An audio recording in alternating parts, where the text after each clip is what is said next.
right. Thank you guys for joining us for episode 34 of Black Coffee and Crime, the show where we are supposed to talk about true crime, and we do, but we often just go way off script. So that's just what we do here. We do talk. It's unscripted, just real talk as if we are all talking around the kitchen table. So, and that's exactly where I am right now, is at my kitchen table. My name is Brandy, and we have another Brandy. We have Brandy W. and also Jackie joining us every week so that we could talk about true crime and things that we find on Al Gore's internet to talk about. Two very interesting things this week on Al Gore's internet, and then also our story about a 1994 case of kidnapping and murder in Texas. So we'll get to that in just a little while. But as always, we start off with the church announcements, and the announcements are as follows. We will always respect our pastor and obey our ushers. Our pastors are led by God, but they got clapbacks. So be careful what you say, who you say it to. Also, we are not law enforcement professionals. We're just people who like to talk about crime. So if we miss something, misspeak, let us know either through private messages on Facebook at Black Coffee Crime. Also Instagram, Black Coffee Crime, through private messaging. You can also email us at info@blackcoffeecrime.com, or also leave comments on YouTube. But caveat, keep it respectful, keep it polite, because the clapback game is strong, because he's not through with us yet, okay? So he yet working. And you might catch some of this on the back end. So again, we're not trying to be malicious. So if we say something and we misspeak, please let us know. I do want to let you know that this episode this week will have a trigger warning. So we will be talking about murder, sexual assault, and kidnapping. So if at any time you feel uncomfortable, please exit through the out of the sanctuary and into the lobby and out to the parking lot. We'd rather you feel safe and mentally safe than, you know, us getting any extra views. So that's that for the church announcements. Anything y'all want to add for the church announcements this week? No. There will be punch and cookies in the vestibule after service. That leads me to this. Last week, y'all left a mess out there, and Sister Betrayal not happy. So when you pick up your cups and your plates, and don't the kids be tracking through the church, and Sister Betrayal was not happy. So we want to make sure you clean that up. We would like to provide this for you, but if you can't keep clean, then we ain't gonna be able to do it no more. Okay. Yeah. Also, make sure you pick up your choir robes when they come to on Wednesday for Bible study. Make sure you pick up your choir robes, because last week we was visiting at somebody else's church, and not everybody had robes, and not everybody was dressed appropriately. We wasn't represented. Some of y'all was mercy. A little mercy. So, drop off your robes to be clean, and make sure you pick them up, because we don't like musty robes, and please dress appropriately. All right, those are it. That's it for the church announcements. Please govern yourselves accordingly. All right, so we're going to jump right into things we found on Al Gore's internet. One of the biggest things we found on Al Gore's internet this week, we found a lot of things, but one of the biggest things was a lady from Oklahoma was arrested, not for DNA evidence, not for fingerprints, Cheeto dust. She was arrested and fingered I shouldn't say fingered, but no. No, that wouldn't be the best verbiage. Let's see if we can edit that out. She was targeted as a suspect simply because there was a bag of Cheetos at the crime scene, and she had Cheeto dust in her teeth. Y'all, a couple questions we have about this. Now the woman's name was Sharon Carr, and she apparently, this was February 26th, and It was an attempted home burglary. Now, this is a story I found on yahoo.com. Home burglary. She didn't get in the house. She tried to get into the house. She used a board to try to get through one of the windows. She wasn't able to. She found out that the people were at home. It was the occupants of the home was a woman and her 2 children. And so she left. So this is directly from the article. While she did not take anything, officers claim she left behind a Cheeto bag.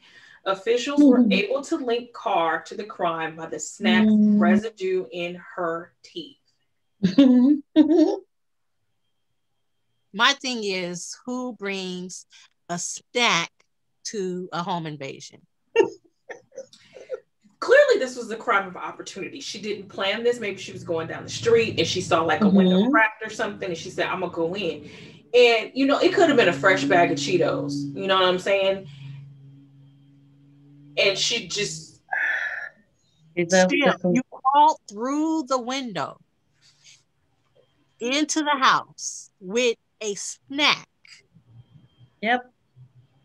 Meaning, how you gonna carry everything if you got snacks? She was probably gonna leave it in the house. Yeah, she left the convenience store and passing by the house. She thought, I bet they have some mice in there.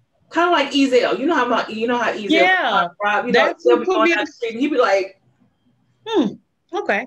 That's what you want the window with your snack, though. You're not gonna leave it outside. Or you gonna get in, crawl in with your snack. And holding on with the bag. How you get a good bag? Okay, so how big was the bag? Was it a snack size bag, or was it the $2.99 bag? If she still has some in it, it's the $2.99 bag. If she was still able to continue eating it while she was walking and going in the house and leaving it behind, it was the $2.99. When she got out, she's like, "Dang, I left my Cheetos." Like, I didn't even get anything, and I still left my Cheetos. Okay, so the story goes on is that they theorize that she discovered the window of the house with the screen removed, and no, they came to the house and the screen was removed, so they theorize that she removed the screen using a board to open the window. But for whatever reason, like I said, there were some people in the house and she didn't get in. Also in the article, it says, just a few moments later, and this is quoted from the article, they discovered Carr outside and arrested her. She gave officers no reason for the alleged crime. So she didn't even say why she was doing it and like what was her reasoning. So again, that's why I say it's a crime of opportunity, because why would you take your chips in there? Okay, couple housekeeping things.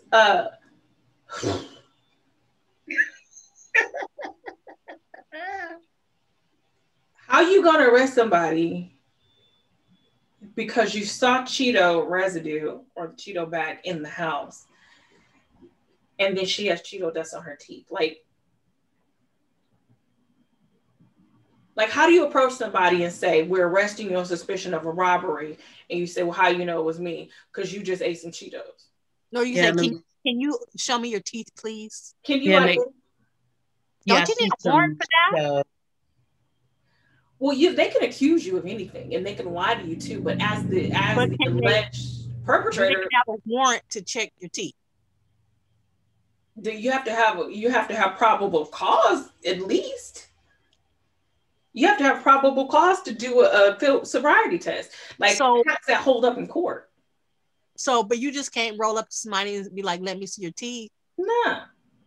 So my thing is, how did they even know? Well, maybe the people were at home, right? You said maybe they was like, "It's her over there." No, it's just she was just in the area. Like, she was just sitting down somewhere. She was just there. The whole neighborhood. It's just randomly sitting in the area. She looks like she got Cheeto teeth. Thinking about why she left that bag of chips. Second question. How the hell did they know it was Cheeto dust on the windowsill? Who went around and did that? And put that shit back in their mouth? Who did that? It could have been just really bad tartar.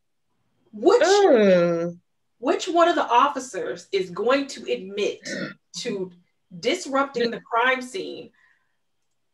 So basically, the only DNA at the crime scene belongs to one of those officers because they did a spit test on the Cheeto dust. Maybe he sniffed it. Nah, somebody tasted that. Because your first inclination would have been, Cheeto. Who did that? By that basis alone, they should throw that case out because the crime scene has been contaminated.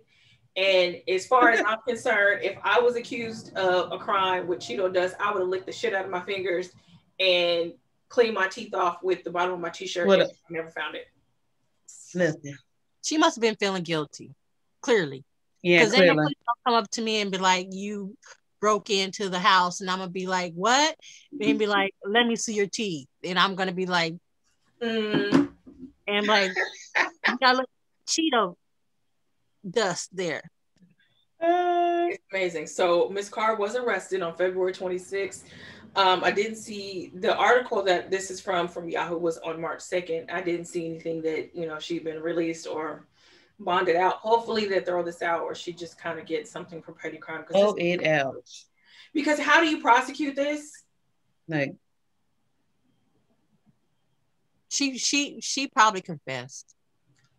She did, but I mean, even if I confess, you have to find evidence to support my confession, and there isn't any because I ate it. They scraped it, and I brushed my teeth at some point in the. Because they can't say I'm gonna scrape the Cheeto dust off your teeth. They can. But if we do that, they can't compare the Cheeto dust that was in the house because the officer did that. She left the bag in there too, baby. The bag. Yeah, you can't. I didn't even understand why she was just sitting around the area. She was just sitting around the area, no reason. No purpose. It says, "Oh, the window is open." Sharon wasn't in no hurry. Sharon didn't have nothing to do that day. I don't know if y'all seen that picture of Sharon. Sharon looks like she gives zero shits about life. Okay. Zero. Sharon don't care about nothing. So I do hope that they kind of let her go because this is ridiculous. So yeah. So she might need to be in there. She's dumb enough to let them mess with her teeth to match some Cheeto dust. That was like this is the craziest crime I've ever heard of. But it does remind me of the crime with Cleveland. We talked about a long time ago where he robbed his old job, and then they said, "Cleveland, is that you?" And he said, And they caught him. So you know, it's just one of those weird crimes that doesn't happen to normal people, but it happens to Sharon. So good luck, Sharon. God, yeah. Good luck with that. All right. This next one kind of fell in our lap. We didn't plan to talk about this very strategic takedown of a queen in her entire court.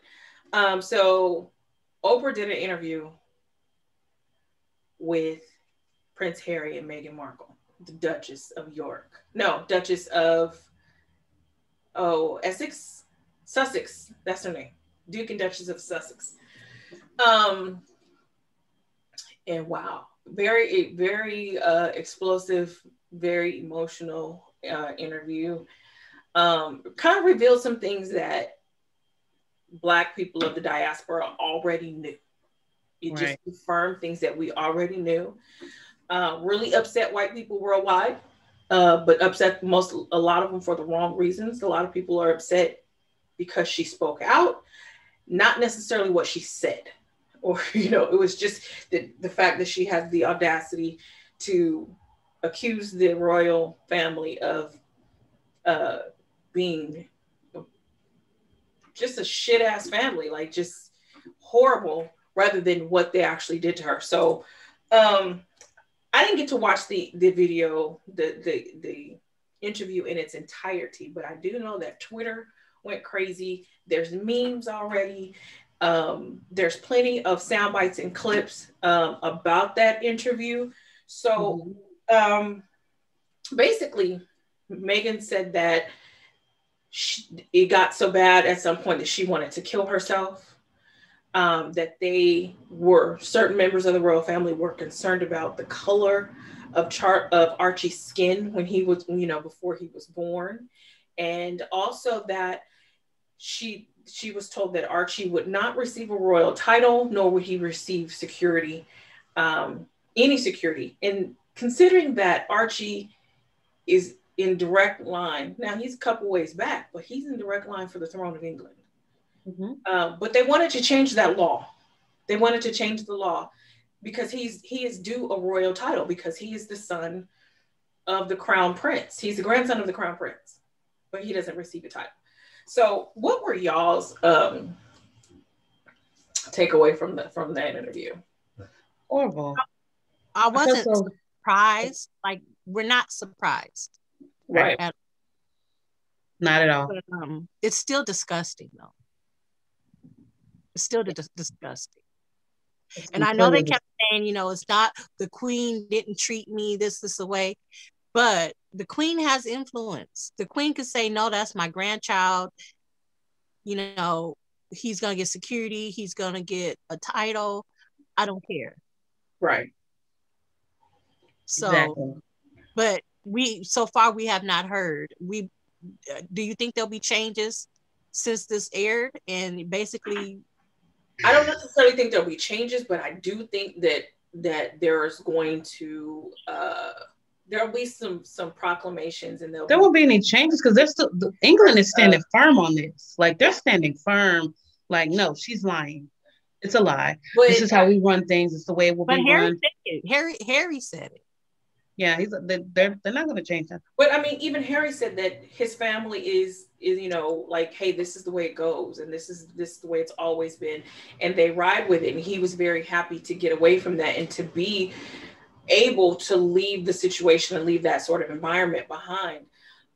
He made sure. Now, Oprah also did an interview with Gayle King about her interview with them. And one of the things that was said in the interview was about Archie's color. Yep. And Oprah was very taken aback. Like, she lost her professionalism for like a good 15, 20 seconds. Like, excuse me, what? Was like, wait, hold on. Because Meghan said it and kept going. Oprah said, hold on. Now say again. And she's like, now who said that? And Meghan wouldn't reveal it.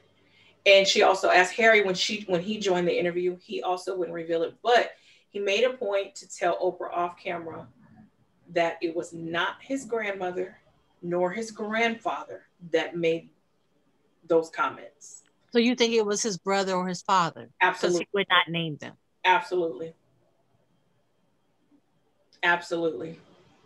And unfortunately, I think most likely it's his brother who made them.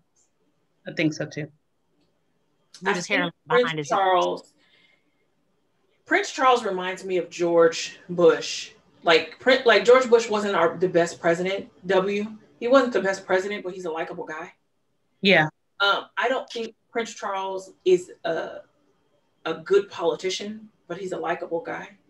I don't think he was a great husband, but he was still a likable guy. So I don't think he made those comments, and I don't know. Also, Harry said that his father has stopped taking his calls. And he, he also said that he still loves him. It's still his father. He wants to be a part of his life. But it's kind of like, is it the pressure from what they call the institution? That's what making Charles not be able to reach out to his son's protocols and loyalties and all of that. What's going on in that house that he cannot communicate with his son anymore. Right. Well, he was affected by the protocols and the rules with him marrying Princess Diana. He didn't want to marry her. Right. But he had to. Right. So he should know how that feels. But see, he knows how it feels, but we also know that he is always going to toe the line. He's always going to do what is best for the crown, not necessarily what's best for him, because he was in love with Camilla, Mm-hmm. and he had to marry Diana, you know, because Camilla wasn't up to snuff for the royal family. So he had to marry Diana, and look how long it took him to get married to Camilla after Diana's death. Like, you already know Charles is gonna toe the line. This is why I don't think Charles will be king, because he's still married. No, I don't think so. So that's why I think it was William who made those comments, and I think it's William who is pushing the agenda of you know, Archie not being able to be a part of the royal family. And I think that's probably more than anything, that's probably why Harry left. Probably so. Because if you're not willing to secure his son's life, then his life is in danger, his wife's life is in danger, his mother died under horrible circumstances because she was no longer secure. So if he's not offered any level of protection, who's to say what some racist fanatic won't do to this baby? You know, as adults, him and Meghan probably could have weathered the storm, but any children that we have will no longer be protected, or, you know, not even recognized as being a part of the royal family. And that's sad. That's probably why they came to the United States. Exact reason why they came there. Yeah. One of the comments I saw on Twitter was like, it's the irony of them coming to America to escape racism. Like, really? You know, it got to be hella bad if you come to the birthplace of racism, escape it someplace else. Like, it's got to be horrible. It's got to be really, really bad. And we also learned that Tyler Perry is offered them security and a place to stay once they got to the States.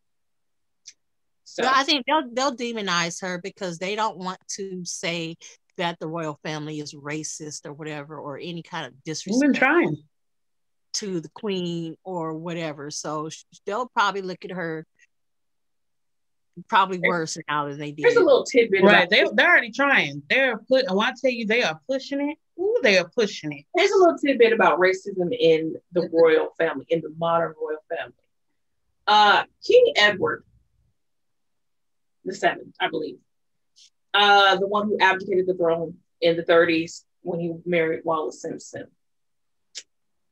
was the biggest Nazi sympathizer. Yeah.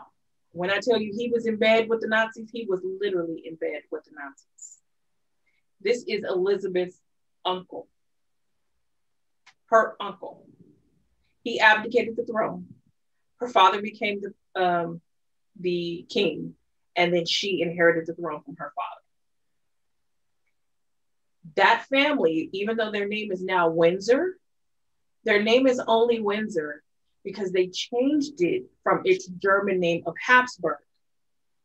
Because after World War I and coming into World War II, they no longer wanted to be associated with their German heritage. So their German is shit. And 2 generations ago, the king was a Nazi sympathizer. So yeah. But that tainted bloodline, that one drop. Right. And let's go back a little further. Also in Habsburg bloodline, King George III, the same king that the United States fought the War of Independence against, was married to Queen Charlotte. Queen Charlotte is very close to the Queen Charlotte that we have seen in Netflix's The Bridgertons. Oh. That's most likely what Queen Charlotte looked like, was the depiction of her in The Bridgertons. She was a German of African descent. Mm. Interesting. If you see portraits of Queen Charlotte, she is very, very, very noticeably African. So I'm sorry, your great grandmama looked just like Meghan Markle. Was more African looking than Meghan Markle. Your German grandma. Your German Catholic grandma. Yep. She sure was. So yeah. So y'all racism, it ain't that deep. It ain't that far. It ain't that far gone. It's that grandfather that you waiting to die. So it's not that far. It's not that far back that the royal family was entrenched with the Nazis. So yeah. All right. So we'll see what happens with the Sussexes. As I said before, here she is just trying to love. Ooh. Just trying to love and just trying to build something with somebody she loves so much and to be treated. Oh, that's poor baby. I'm quite sure that Megan understood that there was. She already didn't like the limelight, no way. Right. she was that she didn't really. She just loved him so much that she was willing to deal with. Neither one of them likes the media. No, he doesn't like it either. Harry hates it because he knows that that's what killed his mom. Right. But I think she expected to be protected by that family. She never, right. You expect the scrutiny. It's the royal family. Yes, I'm Black. My mama got dreads and a nose ring, like all of that. But I think she expected to be protected by that family.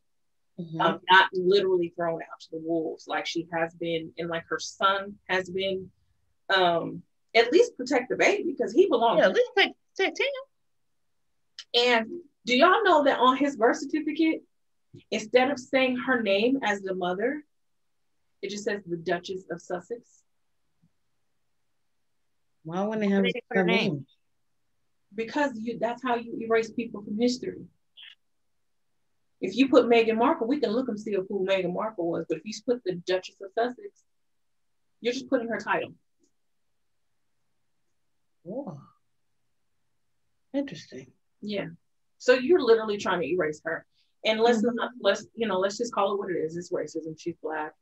Even though people say she doesn't look Black. Listen. Don't matter. Listen.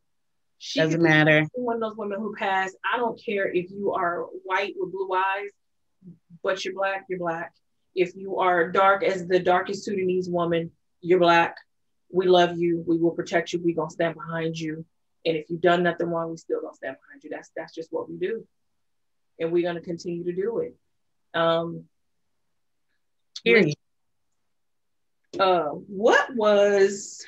Let me look this up because I said it, I wasn't able to say it before, but I'm gonna say it. Let's see.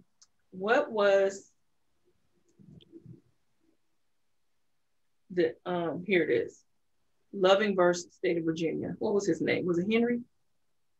Richard Loving and Mildred Loving from Loving versus State of Virginia. This is an interracial couple who went to the Supreme Court eventually and made interracial marriage in the United States legal.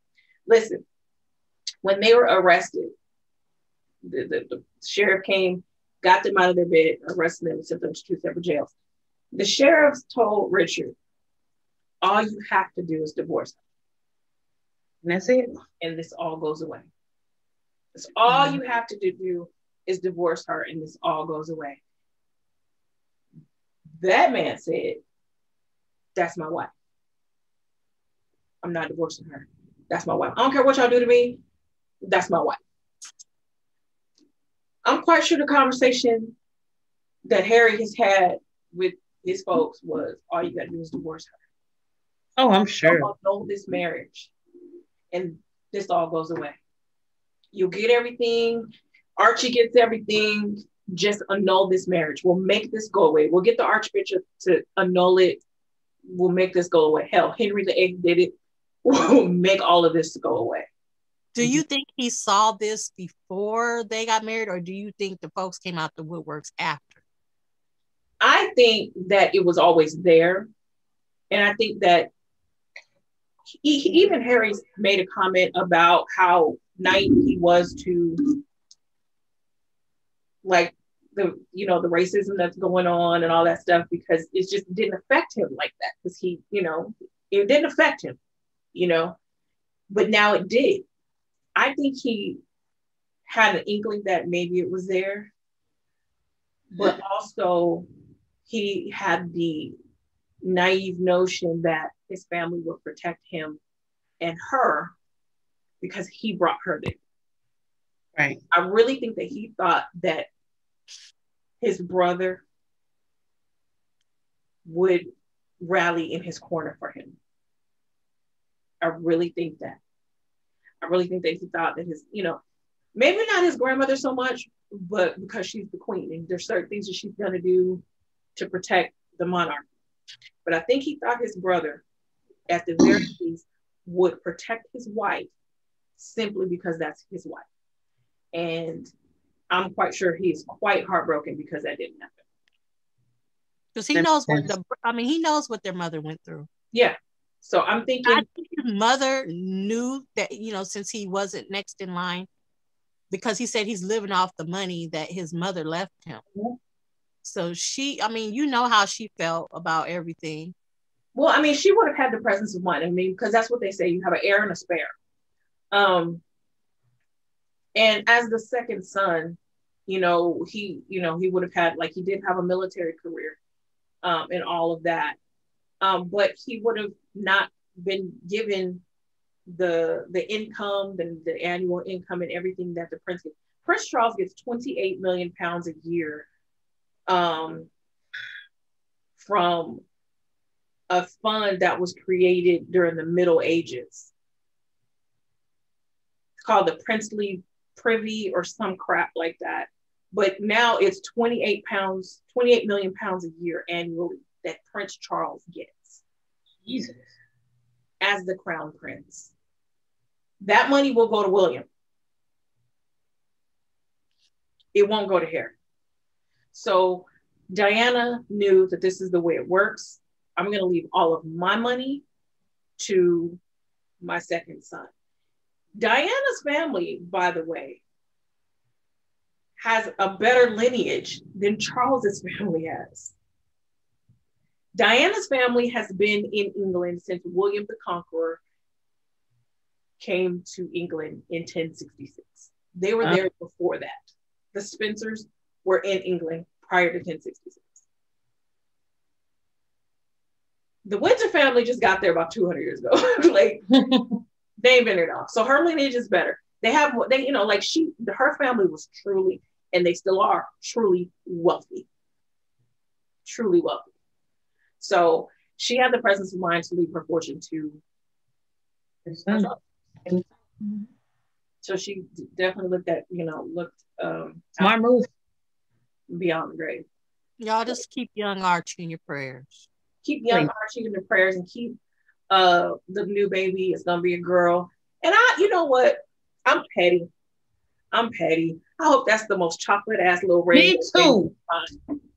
I hope that baby come out so chocolate red-headed baby on the planet. I hope she just comes out cute with a chocolate redhead baby, baby. Yes. And that they name her Diana. All of that. You could, it's easy can go back from, I don't care how much chocolate women back there. How much on paper you want to erase it. We all know that child belongs to that family. Mm-hmm. Prince Albert of Monaco has a black son. His son cannot inherit the title because they weren't married. He and the child's mother were not married. But he actually acknowledges that that's his son. He never denied that.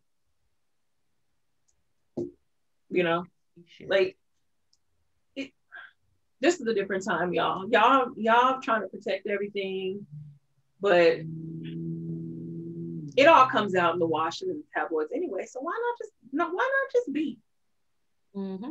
So I just want to know. They gonna find out who said about the chocolate Archie. I bet you it was William. Or that nasty wrinkle face Camilla.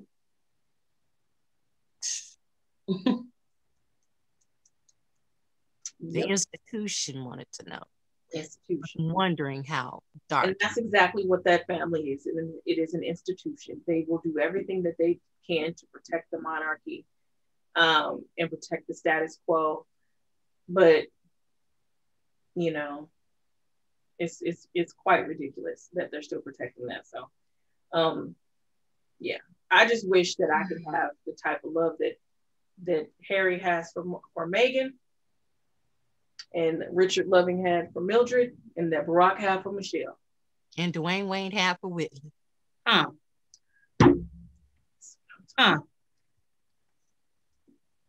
episode. This is. Which one's your favorite episode? I got 2 favorite episodes. Oh, when Whitney was acting up, and she was talking to Freddie, and what's her face, and Kim, and you know, she's like, man, I'm gonna do this, and Dwayne was like, let me holler at you for a second. You my wife, and you about to come. She was like, he said, I can afford to lose everybody else, but I can't afford to lose you. Let's go home and work this out. Bye. And then she told him bye. When he said, let me get I was like, let's go get my stuff. You know what? Packing up my stuff. Let me pack up my stuff. That episode hits different. I was like, you know what I'm saying? When you were a teenager, you were just like, oh wow, like he got her together. But when you this age, you were like, oh, yes, sir. Say, you know, that's when you get off at 5 o'clock, but you at home at 4:53. You don't even. You already at the house at 4:53. The hell with the extra 15 minutes on my check. I don't need. That man said that I needed to have his dinner at 5:05, so I got to be at home at 4:53. That man said that. Mm-hmm. That's what that is. Now, I'm not saying that Michelle cooks, but I guarantee you, Barack said he want to eat at 5. Somebody gonna have a plate on that table at 5 o'clock. Somebody. She might not be cooking. And please know that his love is genuine. Because when I tell you he's obsessed with her, she'd be like, he is so obsessive. And she makes space like as if it's cute. It's like, oh my God, here he comes. He'd be like, it's like he just floating to her like, look at me once like that. Look at me once. Harry looks he's like, hi. That. Like, hi. I'm like, oh, that's so cute. Yeah, if you watch videos of Harry and Meghan, when she's talking, he stares at her like this. He's always touching her. He literally puts her first. Like he fixes her hair, he fixes her clothes. It's like the Duggars, but not creepy. Yeah, it's like the Duggars, but not with the creep factor on it. Yeah. Mm-hmm. Yeah. Yeah, because that's the perfect description. Yeah. Yes, extremely creepy. That's some creepy shit. Extremely creepy. I don't want to get a little nasty. Yeah, I don't want that type of love right there. Minus creep factor. I don't want that. So on my Christian Mingle profile, he ain't through with me yet 77. I want kind of like the Duggars, but no creepy. Yeah. Yeah, okay. So that's a good one. That's a good description. I'm gonna write that down. Kind of like the Duggars, but not creepy. Okay. Again, for those of you out there, he ain't through with me yet. 77. Somebody gonna be on Christian Mingle like, no, he ain't. I don't see her. I got to throw Wayne to your Whitley. Yeah, I'm trying to get it together, y'all. I'm trying to get it together. You know, I don't have them taupe stockings yet. And my toes are painted hot pink, so I gotta wait until the polish wear off. Because you know you can't be saved and sanctified. Okay. So you can put on your deaconess outfit and pass out the end. Yeah, I just placed an order for my deaconess 11s. So I can sport those with my taupe stockings because they're the ones with the deaconess 11. Yeah, the ones with the strap around the back. And with the peep toe. Yeah. You want a kitten heel or a wedge? I got the wedge. Oh Lord. Because my legs hand fit? Yeah, because my legs are big and I need the support. So it's the one with the wedge, small wedge. And the hand fit. And the peep toe is the one where my big toe sticks out. Yeah, just the big Oh toe. Lord. Just the big toe. And it got to hang over just a little. Just a little. Yeah, those are those Deaconess 11s. They got to hang over, or your toes got to cross like this. So she's just gonna be bare feet, you know, what she gonna be bare feet, BW? She got I gotta get those brown sugar taupe stockings. You know, they get all them, some of them church mothers get all them toes through the peep toe.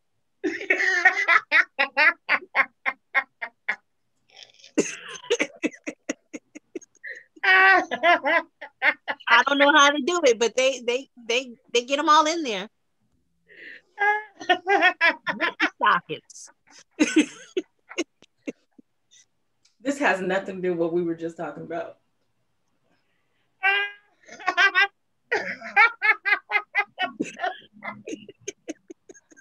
Yeah. But you know, those Deaconess 11s were on back order, so I have to wait on that.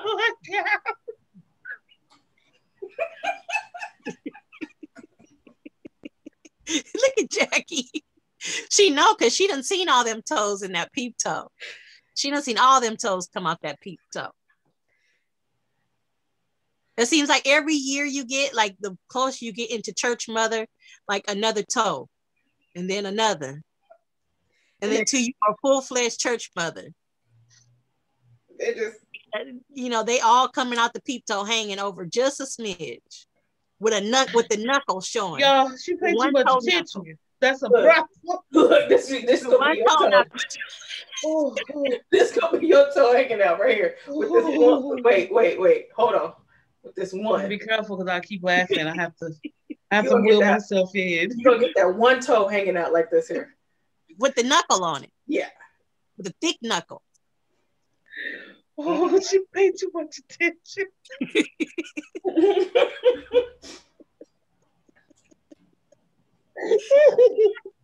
It's all true, y'all. It's all true. We are gonna move to the next story because us talking about these Deaconess 11s has nothing to do with stories today. Oh, my stomach hurts. This is how you know this show is completely unscripted, because who else talks about this shit? Okay, so Jackie, get herself together. Yeah, because you can't fold the cloth if you ain't got at least BW just might have at least 3 toes coming out the peep to fold the cloth. Because it's so true, man. She pays so much. And you gotta have that seam coming across your toe. It gotta go the wrong way. It can't go straight across. Yeah, it got to come up a little bit over the top of your toe. Overhead. So somehow the seam of your stockings don't go horizontal. That mug and turn vertical. Goes right over the top of your toe. You know, especially if you have them brown sugar stockings on, you have a little bit of elephant ankle. Because they're a little bit too silky. Twist on you. Yeah, they're a little bit too silky. They want me to be quiet. They just keep going. And then when you walk up, they fall down and twist on you. How do they just fall down and twist on you like that? It does. It be shifted. Yeah. Right then. Girl, by the end of the service, your inner thigh meat be on fire. You hear me? Woo, okay. Sorry, y'all. Sorry. That's a sign that you need to go to church, because if you didn't understand none of this, you need to definitely go to church. You definitely need to go. They still like this. It's still the same. In the background, if you hear it, that's the monster is hydrating himself in the corner. All right. Okay, so we're gonna get to our main story now. This is the one that is triggering. So again, if you are triggered by, talks about sexual assault, murder, kidnapping, please exit stage left and go out to the vestibule, and we'll call you back in later. Okay, so this is a story in September 1994 in Arlington, Texas. A young lady was kidnapped. 16-year-old teenager was kidnapped because of a drug deal going bad. The thing is about the story is she had nothing to do with this drug deal. Nothing. So the young lady's name was Rene. She was a recent transplant from the U.S. Virgin Islands to Arlington, Texas, where her sister Pearl and her older brothers had already migrated to find work. She had just started school that school year, so that was her. She was in Texas, in on the mainland, for less than a month when she was kidnapped. This happened September 24th of 1994. Is this a story that either of you had known about prior to us kind of bringing this up? I had heard a little bit about it prior to, just because I'd be watching random things on YouTube, so that's how I found out. But I didn't know that much about it. I knew a little, like you said, a little bit about the story. I didn't even know what happened in Arlington. Yeah, I didn't know that for sure. Down the street from us. I didn't know that. But what happened was her brothers, Neil and Stanfield, were petty criminals. And they knew a guy named Steve. That's all they knew, was a guy named Steve. He brought up to them, they can get, make a deal. So they got into bed with these guys from Arkansas, where the guys from Arkansas were going to give them almost $5,000 to procure some marijuana. And at the time they call it marijuana. And they were supposed to get them 9 pounds of weed. Well, Neil and Stanfield never had any intention on actually bringing it back. They were going to keep the money and pay some legal fees that they had. They had some upcoming cases, so they were going to keep the money and pay some legal fees. So on the night that this happened, they get the money from these guys from Arkansas, and then they leave. They leave town. It's a Saturday night. They leave town. They go to Houston. Houston is about 3.5-hour drive from DFW area. Mm-hmm. And supposedly they were at some music fest. Well, also that night, their little sister, Lisa, was at home studying by herself. Her older sister, Pearl, was at work.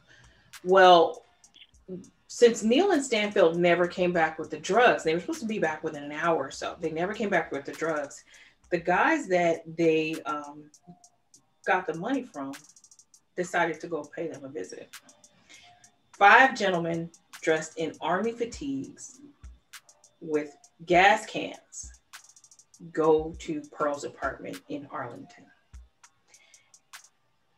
The 2 brothers aren't there. They start knocking on the door. Lisa's there by herself. Like I said, she's scared. She calls her sister. Her sister says, call the police. She does. She calls 911. There is a 911 tape of Lisa, and she's like, there's someone at the door. Mm-hmm. And you hear these guys say, open the door, open the door. So she's talking to the 911 operator and the people at the door.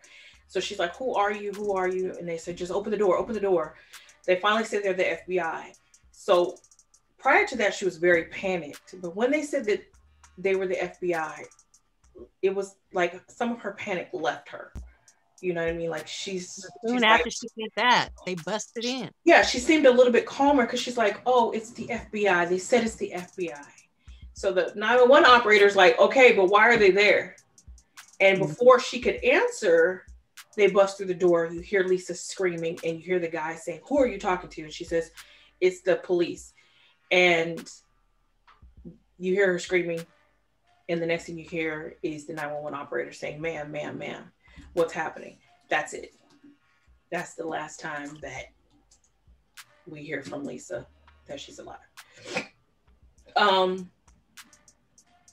So after that, they do take her, and they take her. They stole a car, a champagne colored Cadillac. They stole the car. So they put her in the back of the car on the floorboards of the car. They immediately begin to assault her and beat her in the car. So from Arlington, Texas to Irving, which I'm going to say is maybe a 10 to 15 minute drive. Mm-hmm. Maybe that, depending on where in Arlington. The max is 10, 15. Yeah. They're literally right there. If they took, and this is us talking because we live in the area, if they took the streets and took Beltline, maybe 15 minutes. If they took 360 to 183, again, maybe 10, 15 minutes. And they begin to beat her immediately. So you have to think there's 3 guys in the back seat, 2 in the front. So the 3 guys in the back seat are beating this 16-year-old girl who has. They probably were beating her before because they had to carry her out the house. If she's screaming and hollering outside the house, then somebody, somebody would have heard. So they must have done something to her, to get her to the car, and then continue to beat and assault her. Now this is something that I didn't think about before, and I just thought about it right now. If she's screaming like that and they're banging on the door and they broke the glass sliding door, was there no one in that apartment building that could hear her? Well, you know the story of the woman who was being attacked on the street, and there was 30 witnesses, and nobody called the police. Katie Genevieve's in New York. Yeah, it was in the 60s. And you know, in the hood, you definitely not gonna get involved. But well, you know what? I don't know. The apartment complex was called the Polo Run Apartments. And Jackie, you said that in 2016, that's when they closed those apartments in 2016. So I'm not sure where exactly in Arlington the Polo Run's apartments were and what they looked like, what the demographic was in 1994, because I wasn't even in Texas yet. So I don't know what it looked like then. Arlington was pretty much a good area. Still is, you know, a pretty good area. So I don't know. I don't see it being a horrible area though. Nah, because it was a pretty quiet. People just wanted to stay out of it. Maybe. I mean, with the brothers living there, you don't know what the brothers have folks coming in and out the house when the sister wasn't home or whatever, running their drug thing. They hadn't actually been living there long. They had recently moved in with the sister because they got evicted from their apartment for drugs.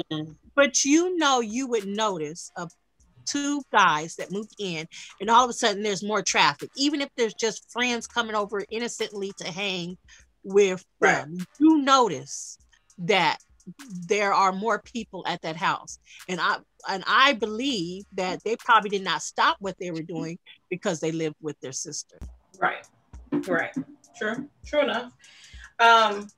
So once they take her to Irving, they transfer her to another car, which is a Ford Escort owned by Bruce Webster. Now, the perpetrators in this crime, the characters in this drama are Orlando Hall, Bruce Webster, Demetrius Hall, Orlando's younger brother, Steve Beckley, and Marvin Holloway. Now, Steve Beckley is the same Steve that Lisa's brothers connected with.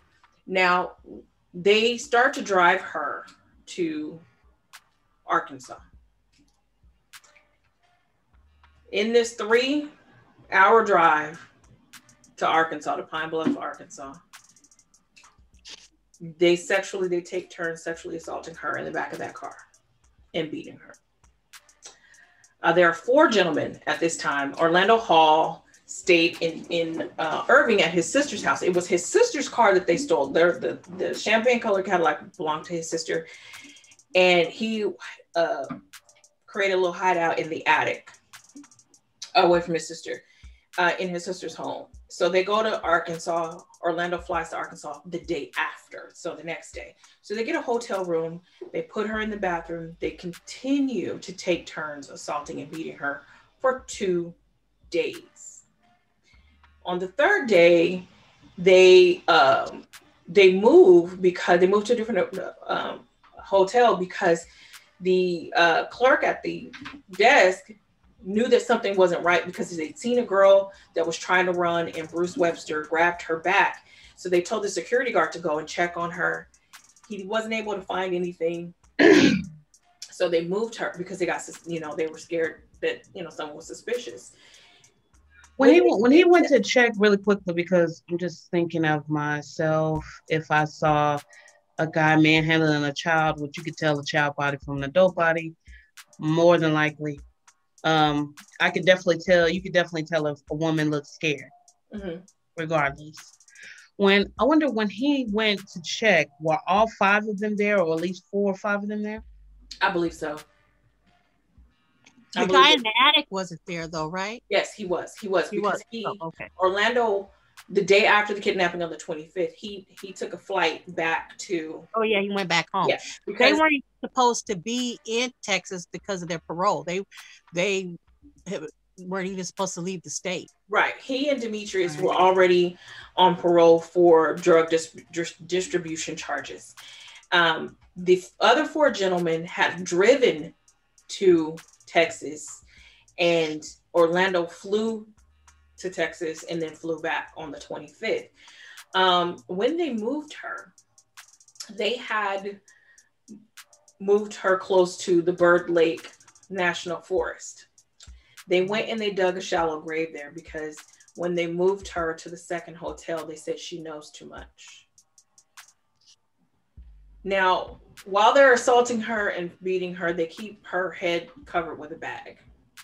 So they decide that they're going to just go ahead and kill her, leave her in the forest. So they dig this hole, but it got so late at night and they take her to the forest, and it got so late at night that they forgot where they dug the hole. So they have to take her back to the motel after she has knowledge of what they're about to do to her. The next morning they go and they've dug the grave. She tries to run, so they beat her with a shovel. They push her, they stand her to where her back is towards the grave, push her in and pour gasoline on her, and then they bury her alive. So after all that torture, she still has to be in the ground, absolutely terrified, and not die. I can't even use the word die. She has to expire. They said she Imagine that. Died of blunt force trauma to the head and suffocation. Yeah. Imagine that. Not having to die, but having to expire. That means that you had time to just torture yourself, right, and run out of air. I mean, it's horrible to think about, but just put yourself in a situation where you could not breathe for whatever reason it was. That's torturous. That's torture. They did not even have the decency to put that child out of her misery. I'm saying, and then she's a child. They didn't care. Like, they were going to burn the brothers. Yes. So they were already, they didn't care. So their plan, like Brandy said, their plan when they did this, there wasn't to get the money back. Those 5 guys went in there with army fatigues and gasoline cans to take the brothers and burn them. Okay. So they went in there with a clear, violent agenda and the energy to do so. Unfortunately, Lisa was home. I asked this question before, so I'm going to ask it again. When do you think that this was, clearly they had an agenda to harm the brothers. Right. But do you think that they had a collective mind when it came to the assault on Lisa?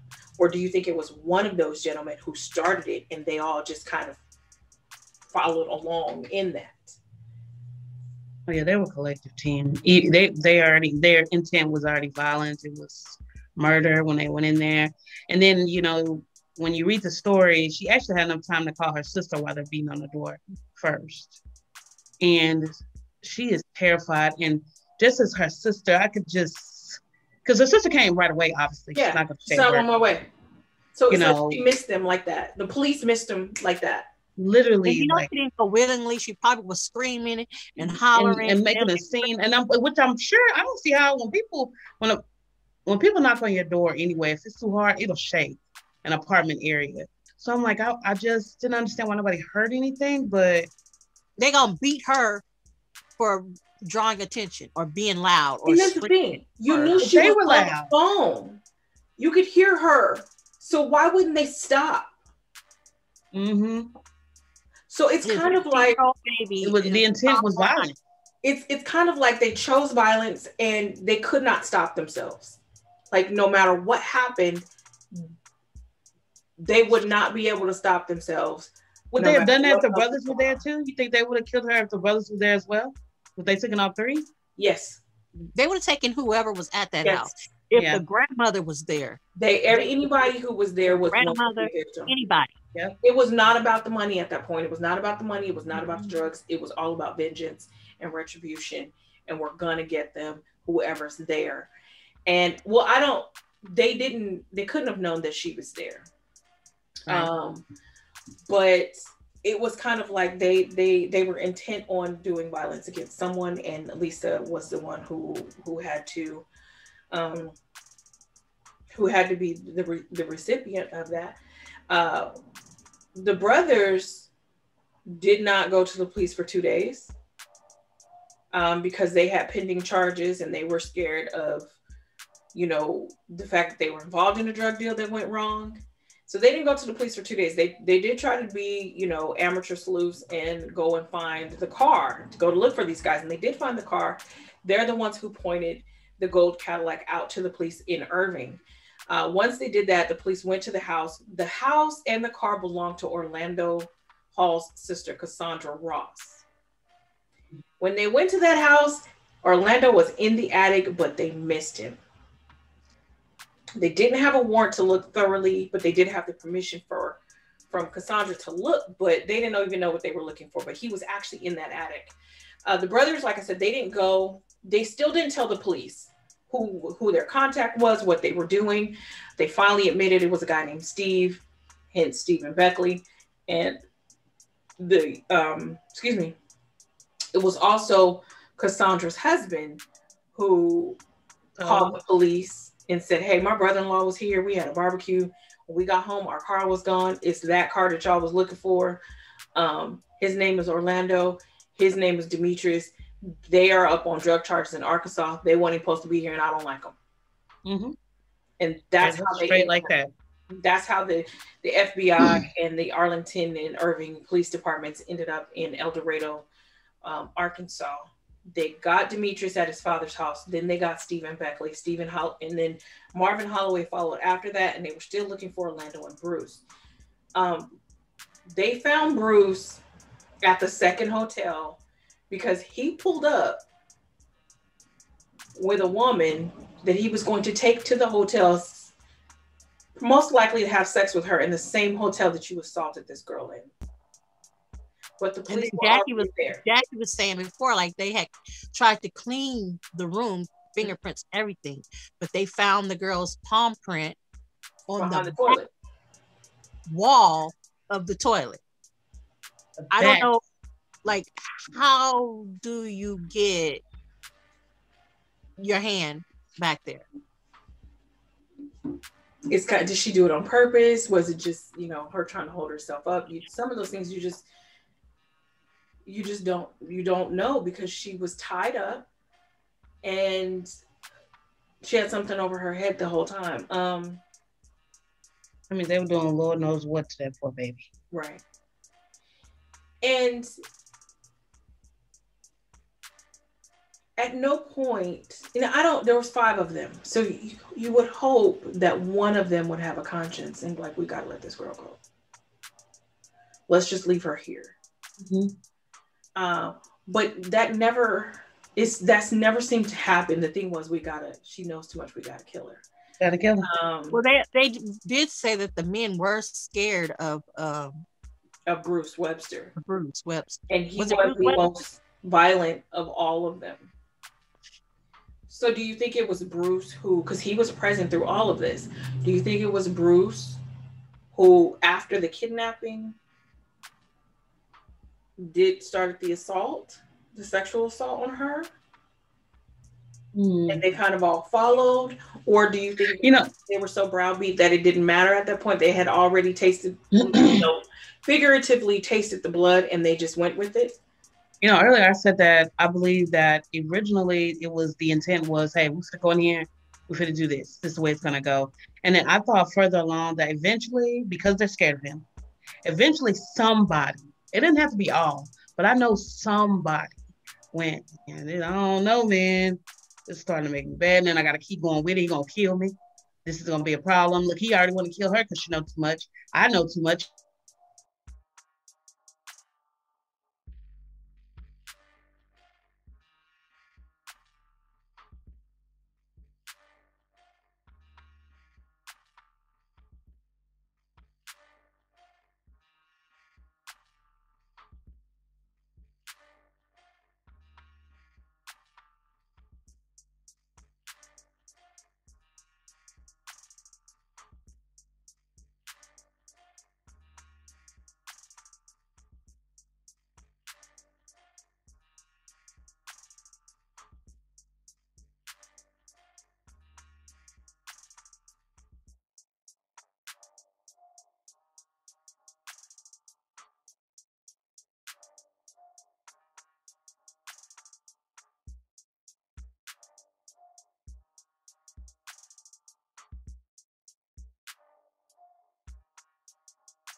They might not have thought that exact way, but somebody, I just know at least somebody felt what was a little bit the first guy that ended up going to the police and telling? Yeah, that was Stephen Beckley, and he didn't want to talk because he's like, as long as Bruce Webster's out there, exactly said. But Bruce, he's loose. I can't. But Bruce, the main guy, I can't remember.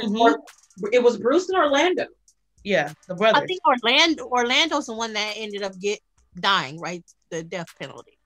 He and Bruce got the death penalty, but Orlando was executed in November. I think they were afraid of Orlando. That's who they were afraid of, because they ended up catching Webster, and Webster took them to the space where the girl was buried. Stephen Beckley mentioned Bruce. He said, as long as Bruce Webster is out there, then I'm not talking. Well, they got Webster, and Webster showed them the spot where her body was and everything. Yeah, it was. Well, he said as long as Bruce is out there, because they knew that he had a violent past and a violent temper. Clearly, Orlando Hall wasn't any less violent, because he was a main participant in this. He was the last one to be found. He was the last one that they arrested. Yeah. So they were convicted in 1995. Let's go back. They found Rene 8 days after her abduction. Like Brandy said, it was determined that she passed away from blunt force trauma and asphyxiation. Orlando Hall and Bruce Webster were sentenced to death, federal death penalty cases, because they crossed over into Arkansas. Demetrius Hall, which is Orlando's younger brother, Stephen Beckley, and Marvin Holloway were given shorter sentences because of their cooperation and their testifying against the other two. Orlando Hall was put to death in Indiana, November 19th of 2020. And Bruce Webster, as far as I know, is still lingering on death row in a federal prison. Now, in 2020, they put kind of a moratorium on executions because of COVID, and some other reasons. Well, Donald Trump and his administration chose all kinds of violence and was like, we're trying to kill everybody. So at one point, there were 11 people on the federal death penalty list. Like, let's get them. And there was a lot of pushback because most of those people were minorities. And one of the cases was Orlando, and people were like, give him a second chance, give him state execution. They appealed to the Attorney General at the time, Bill Barr, and saying that it was an all-white jury that convicted him and recommended the death penalty, so that wasn't right. That possibly that his civil rights were violated. Listen, it could have been 12 monkeys, 12 white monkeys, 12 black monkeys. I don't give a shit. He needed to be put to death because he did that. He did this thing. So it didn't matter who recommended the death penalty in this case. There are a lot of cases where all white jury was a detriment to the suspect or to the convict, to the defendant. But in this case, an all white jury didn't matter. A black jury didn't matter. You facilitated the kidnapping, sexual torture, and murder of an innocent 16-year-old girl. A 16-year-old girl that you knew was innocent. Mm-hmm. That you went to her home to kill somebody. You did this thing. And not only did you do this, you took her across state lines to do it. So at any of these points, you could have stopped, and you did not. You compounded one crime after another, after another, after another, after another, after another, until the only thing left is evil. There's nothing redeemable about this man. Nothing redeemable. There were some people who some Catholic nuns who tried to appeal on his behalf. Listen, I understand that you're under the umbrella of God, but this umbrella has holes in it. I'm sorry. He's got to go. He's got to go. They said that, the jury didn't get to hear the testimony about his childhood and the good deeds that he'd done. Doesn't matter. It's crazy that he's fighting for his life. It's amazing. It is amazing how people want to fight for their lives and their rights when they're on death row. For killing, taking somebody else's life. Violently Yes. taking someone else's life. Now, there are some people on death row. Without probable cause taking somebody else's life. No, you don't have a purpose. She didn't do anything. She's just an innocent girl. The people who stole from you. There are lots of people on death row and in prison who do not belong there and who protest their innocence. This is not one of those cases. Mm-mm. This is not one of those cases. He was put to death. He wants them to have mercy on him. Yeah. Where you showed none. Where you showed absolutely not a smidgen of mercy to this girl. This is like the case of Siobhan Randall from 2017 in Lancaster, Texas. She was kidnapped, tortured, and murdered because the boyfriend of her aunt got into bed with some criminals about some burglary items, some items that were burgled, and then also marijuana. Yeah. Now, mind you, the amount of marijuana was exponentially larger than it is in this case. But Siobhan was kidnapped outside her house on a school day by these people, by 4 or 5 people, guys. And she was tortured for weeks. For weeks. She was 13 years old. And I can tell you that everybody in the DFW area cringed when we found out that they had found her in an abandoned house, and they found her within minutes after her actually dying. Minutes. Her body was still warm when they found her. So this is like the same case. An innocent, absolutely innocent person caught in the middle of other people's bullshit. Like, it's crazy because the criminal in these cases is very rarely the criminal that gets caught up. It's always the family, the girlfriend, the friend, somebody, some innocent bystander. Think about drive-by shootings. They very rarely catch the people that the bullet very rarely catches the person that you know that they're going for. All those type of home invasions, like this, you know, with Lisa Renee's The Home Invasion. Like, I'm not even like, what you talking about? Like, it wasn't even me, but because I was there and I saw you, I have to suffer. I don't even know what's going on. I don't even know what's going on. Like, you're doing my homework. She don't know nothing. I mean, they literally, even if she did something, it didn't even matter because she didn't know. She was just mind her business. Nothing.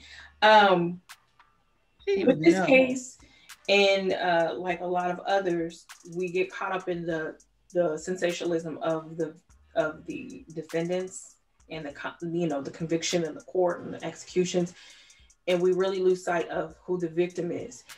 Same thing in this case. Very little information about Lisa herself, except for when she was being victimized.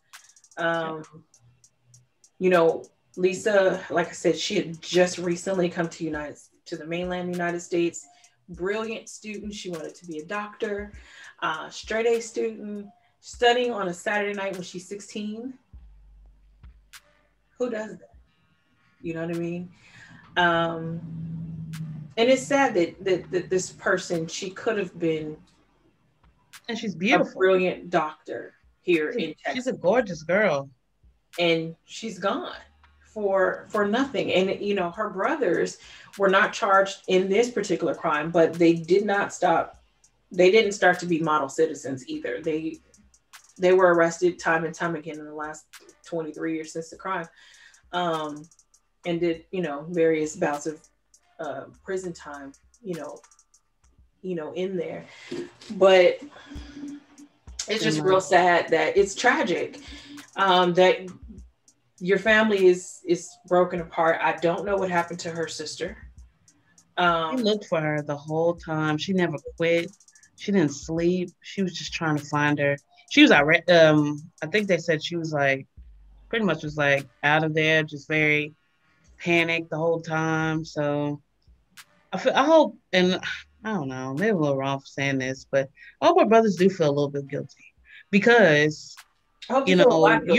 you are already pending a case for doing the things you were doing, and here you were trying to outsmart another drug dealer, and then you end up getting your sister killed, and then you continue to do the same things. But then they were selfish as well because they did not go to the police immediately. Yes. Because even though the police were involved because they showed up to the house after the 911 call, but you did not take any information to the police about what was going on because they were scared that the police would implicate them in the crime. So your sister's been kidnapped. And the only thing you can think is, I don't want to be in trouble. I don't want to go to jail. That's the word. But you are going to go to jail because you already got other charges pending. She is missing. And the only thing they thought was, I don't want to go to jail. Listen, not everybody out there in the street, not every thug out there is courageous. Not every thug out there has heart. Not every, you know what I'm saying? They all don't have heart like that. They don't. They're not selfless or nothing. My daughter tonight, she was joking around because she heard a song. I think by Lil Wayne, something about stunting like my daddy or whatever the hell that name of that song is. So she's in the kitchen and she's dancing. And so she's like, that's why you need a gangster in your life. And I was like, what? She's like, that's why you need a gangster in your life. I said, girl, you better get somebody who's hood adjacent. Not necessarily by somebody who's hood. Because one, hood dudes don't wash their ass. What? They don't. I know a couple musty ones. Yeah, hood dudes don't wash their ass. And they ain't all got heart. Because they hide behind somebody else. A lot of good dudes is out there, they got the big chest and they bragging or whatever, and but what's a grape in a food fight? Fair. Okay. I know some of them. Huh. I know some of them. Gosh. And so when I told her get somebody hood adjacent, she's like, what does that mean? I said, somebody who grew up in the hood, knows everybody in the hood, but never tried to be any of that mess. That's hood adjacent. That means that he knows the ins and outs of that neighborhood. He knows who to talk to, who not to talk to, what to do, what not to do. He's not a part of the fray. That's who if you want to get somebody that's hood, you get the dude that's hood adjacent that can walk through that hood if he wants to, but he don't live there and he ain't trying to be. He ain't trying to. But why the hood guy don't wash? What? I don't know if that's a phenomenon or whatever, but hood dudes don't wash their ass. Oh my God. That morning breath in the afternoon. Yes. The hood dudes I talked to used to wash their ass. Girl, that's a different breed. These new hood dudes, they don't wash their ass. Look at the bottom of their socks. Look at their socks. They will go and put on designer threads with yesterday's socks on. And put some got the nerve to put Dior Sauvage on. Yes. But what is it with hood and that Dior Sauvage? It smelled like Savage Funk. So don't do that. You don't need a hood dude. You need a hood adjacent dude. Because me and Brandy are thinking about the same guy. I'm pretty sure. Well, a couple of them. We know a couple of them, and I know. And by the way, that hood dude that you talking about probably got Cheeto residue all over his mouth. I know. Smelling like and it hasn't eaten not one Cheeto. It smelled like In-N-Out on Clay Street. Girl, you got to see him. We're gonna have to send you a picture. Smelling like In-N-Out on Clay, but he way over there on Mission Boulevard. How you smell like that? How you do that? And if you from Riverside, you know exactly how far Clay is from Mission Boulevard. You know he smells something foul. You already know. So yeah. So again, we go off on tangents. But yeah, don't get you a hood dude. Get you a hood adjacent dude, okay? Because with these hood dudes, watch out for the bottom of their side. With these new ones, go get your collars. Watch out for their collars. Go get your. These ones right here, this right here look like they got diabetes. You know, people got diabetes in their neck. Yeah. And their neck be all girl. He ain't got that. He ain't got diabetes. That nigga just needs to wash his ass. I'm gonna bleep that word out because I shouldn't say that word on camera. But I say it all the time. that dude just needs to wash his ass. Okay, hood dudes is all fun and games until they want to be had a mustache. Get your old one. Get your old one. Get you OG. Get your OG. Like you get you one. If you're trying to go that route. Here's the thing with an OG. Your older one. Don't be 17 trying to get you an OG because that's pedophilia. If you my age, get you an OG because that's different. You can handle that. But if you he might be stuck in a decade. He might still got a curl. He may. It is possible he still wear the long shorts that go to his ankles. That's possible. It is possible that he still wear that linen suit, the blue one with the sandals. With a matching hat.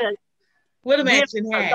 Those stocking church socks with the lines, the nylon church socks. And with the ones with the reinforced toe and heel. Yeah. Yes, right. Got to do the reinforced toe and heel. Yeah. Cookout sandals. It's possible. I mean, that could be. Respectful. He gonna make sure you have some money in your pocket. They always smell good. Always. They always smell good, and they got good game, y'all. They talk good game. That's what gets you. So and their car always smell nice and fresh with that. They gonna make sure your cars together.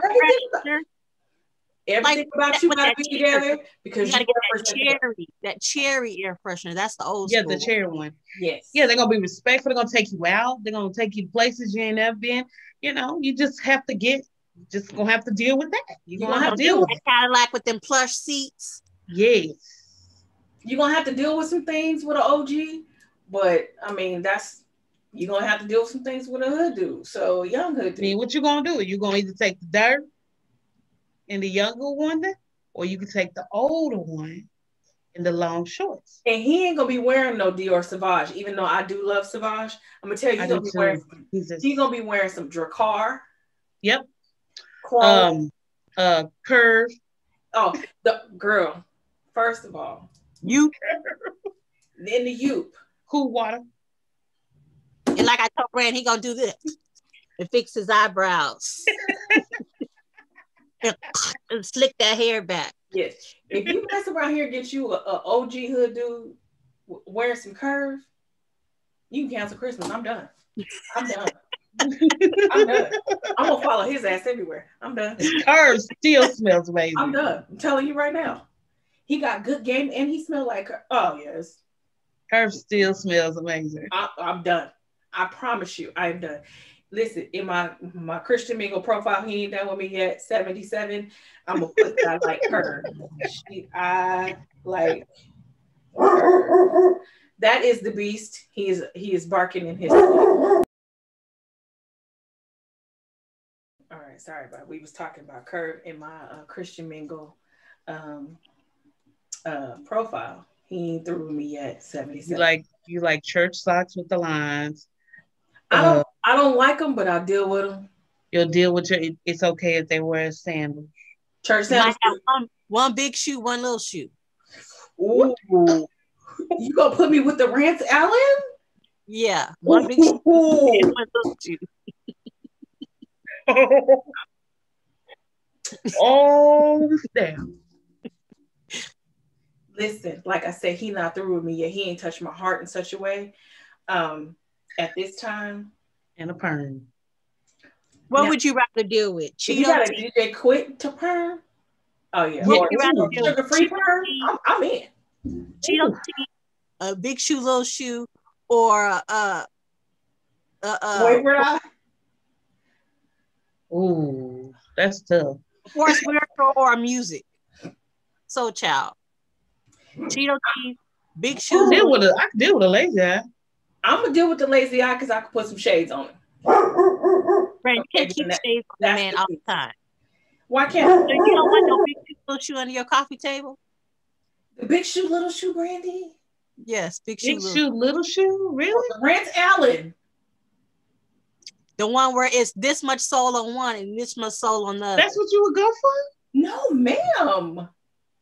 I told you he ain't through. He ain't put that on my heart yet. So nobody wants Cheeto tea. Definitely no. I'll just take I'll take that lazy eye. Mm-hmm.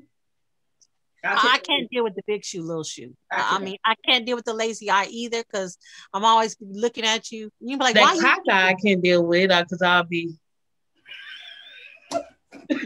I can't pay attention. I can't. I'm like that now. Like if you see how you have an imperfection, if you have an imperfection like that, I'll be.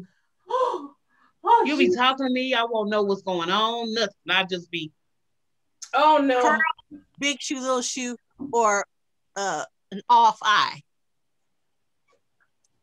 I have to deal with the bad eyes. No curl. Oh, you said curl? Yeah.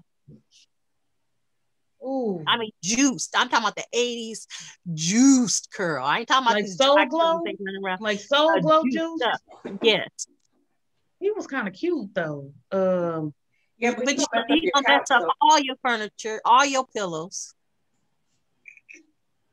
We can't go. And then big shoe, little shoe, half the cover gonna be hanging off for the big shoe side.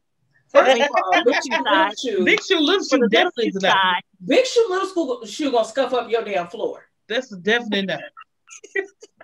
I just can't. I couldn't. When the shoe come off, I just couldn't hit. Jackie, oh, you going down. Well, that's what happens when I take the big shoe, little shoe off. You going down. I'm just saying that's what happens. You can only fit one on the coffee table because the other one too short. So you can only put one foot on the coffee table, the other foot. Yeah, when they foot, like when they come off, it's a slant thing that happens. I can't so you gotta pull the coffee table like sideways to accommodate. See, I didn't even say that. 4 feet. I don't want to be. She said that. But these are facts. We're not trying to talk about his lap because you're gonna be sitting like this in all your pictures, your Only Meals. Listen, first of all, where is Only Meals? Okay, you're gonna be sitting on his lap in Only Meals. That's first of all. Secondly, I didn't agree to the rants, Alan. Rest in peace. Oops, not laugh because it's not to laugh. It's not to laugh at the rest in peace. It's good for him to keep calling. To keep calling his name. It's not to laugh. Because I love it. I do. I love Rene Allen. I do love Rene Allen. Because he can sing. Yes. But I'm not trying to take. Well, I didn't even notice that he had that. Listen. To keep bringing it up. Now I have to go look for pictures. I love Rene Allen, but I'm not trying to take him to Thanksgiving. Okay. That's my only thing. That's why I have to look at family. I have to be with somebody that I can take to Thanksgiving. Okay. You definitely couldn't take Big Shoe, Little Shoe. No, not to my family. Listen, and then your brother going to be out there telling him to play a round of basketball or soccer or something. Your brother's that petty. Yes. Yes. So no, I can't. He would do something like where you did a beanbag race. He would be talking about take the two-legged race or something like that, and potato sack race, some kind of running basketball. Oh my God, that's entertaining. No, listen. See, I'm from the country, and as you know, that East Texas people, they speak their mind. They are not going to shut down because you're with me. The second he hits the red clay dirt, they're going to talk about it. What's what you do with the shoe? You know, it's going to be like that the whole time. Why picking up all that dust? He can play them horseshoes. He got it. Oh no, we don't. They country, but they're not that country. But they country. They ride more like motorcycles. I'm telling you, big shoe, little shoe. He good with some horseshoes. Not gonna let him. They're not gonna. They will talk about him. I'm gonna have to see my videos. I'm not of my family. Person, okay, I'm not. He will be like, yeah, he can't both. But Brandy, you know, I'm not superficial. Okay, right. But I'm thinking about that man's self-esteem. Whoever that man is, I'm thinking about his self-esteem. Because it will suffer. Because once my family gets started, because it's already in my head, because I'm already thinking about his big ass shoe. With the Velcro strap. And why it irritates me. Oh, they do be having a okay. Because he done kicked up the You're already nervous. the things in my car. I can't get the mats right on my car because every time I get in, he drag it and that irritates me. So, once my family gets started, I'm going to be right in there with him. And then I got to go home with him because I done talked about him dragging. He don't come in there with that strap talking about, baby, go get my gym shoes out the car. So he got the lace up joints, big shoe, little shoe, for when he ready to do some sport. You going to make me carry Don't get that out. He gonna be able to, I'm not even, you know what? I'm not even going to say that comment. Never mind. It's not even worth saying. And watch him dunk on everybody. Well, I mean, he do got a leg up on him. You ain't never got to worry about that game, but it's going to be. Oh, Brandy. He going to have to. Oh, Brandy. He going to have that lick, It'll be this motion right here. I'm apologizing to all big shoe, little shoe folks. Sorry. Yeah. All of y'all, both of y'all is wrong. I was just saying that you ain't never got to worry about that issue. In the end, the beast, and I'm going to let that go. In the end, Earl. The beast's name is Earl. Watch this. They're going to say Earl. Yeah, his name is Earl. Still toothed out. My profile on Christian Mingle is going to be, it ain't up there yet. It's going to be, he ain't through with me yet, 77. And the reason he ain't through with me yet is because I can't accept the Rance Allen at this time. That's a good man, Savannah. But it'll be right. He a good man, but I'm gonna miss him because when he come my way, I'm gonna walk real fast, so he can't catch me. That's a plus. What this notion right here? Bye, Jack. Plus. You know what? I'm gonna get you off my line right now.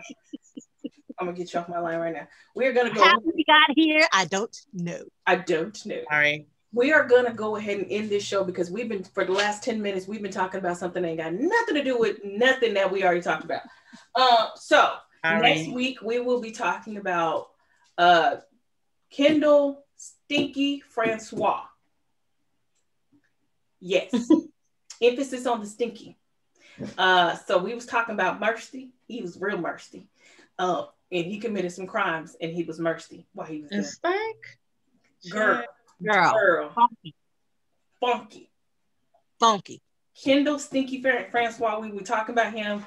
And then at the end of the month, our last show of the month of March is going to be talking about Samuel Little, probably one of the most prolific serial killers ever. So we'll end that show. We do thank you guys for joining us on this serious roller coaster ride of true crime, current events, and the other bullshit that we usually talk about. So thank you for joining us for episode 34 of Black Coffee and Crime. Wait, real quick. Brandy, I'm taking a Jerry curl. Okay, go ahead. You going to... Oh, I'm taking Jerry curl. Taking my pick in my Olin Mills. There ain't no Olin Mills on his lap. Oh no. Nah. Yeah, I'm gonna be single then. I'm gonna be single because I ain't gonna take probably so. At this rate, girl. These think about that. Okay, girl. No, because my retention rate sucks. Okay, that's what I'm saying. My retention rate. That's why you need to let some big shoe, little shoe in your life. Bye, Brady. We will go ahead and end the show. Thank you all for joining us. Be blessed, be safe, be blessed, and enjoy that second cup and ignore all this crap that we just said at the end of the show. Good night, y'all. Good night.